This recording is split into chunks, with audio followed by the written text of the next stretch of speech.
তমলুক লোকসভা কেন্দ্রের বিজেপি মনোনীত প্রার্থী প্রাক্তন বিচারপতি শ্রী অভিজিৎ গঙ্গোপাধ্যায়ের সমর্থনে মেছেদায় হাজার হাজার দলীয় কর্মী সমর্থকদের সঙ্গে নিয়ে নির্বাচনী রোড শোতে গেরুয়া ঝড় তুললেন জেলার ভূমিপুত্র, বাংলার জনপ্রিয় রাষ্ট্রবাদী জননেতা তথা রাজ্য বিধানসভার বিরোধী দলনেতা সম্মানীয় শ্রী শুভেন্দু অধিকারী মহাশয়। যিনি চোরেদের আতঙ্ক, চাকরি চোরেদের ধরে ধরে তিনি শিক্ষা দিয়েছেন, শাস্তি দিয়েছেন, তাকে এবারে দিল্লি পাঠাবেন নরেন্দ্র মোদী।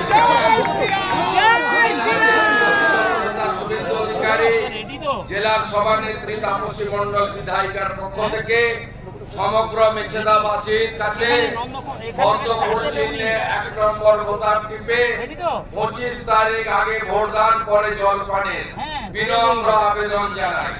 সাথে সাথে আগামী 20 মে আমাদের যশস্বী প্রধানমন্ত্রী হলদিয়ায় আসছেন বেলা 2টায়। 1টার মধ্যে হলদিয়ার হেলিপ্যাড ময়দানে সবাই দলে দলে লাখে লাখে হাজির হবার আবেদন বিজেপির পক্ষ থেকে করি। ভারত মাতা কি জয়, ভারত মাতা কি জয়। চোর তাড়াতে ভোট দে, সন্দেশ খালির বদলা নে, मोदी जी के प्रधानमंत्री करते वोट दे।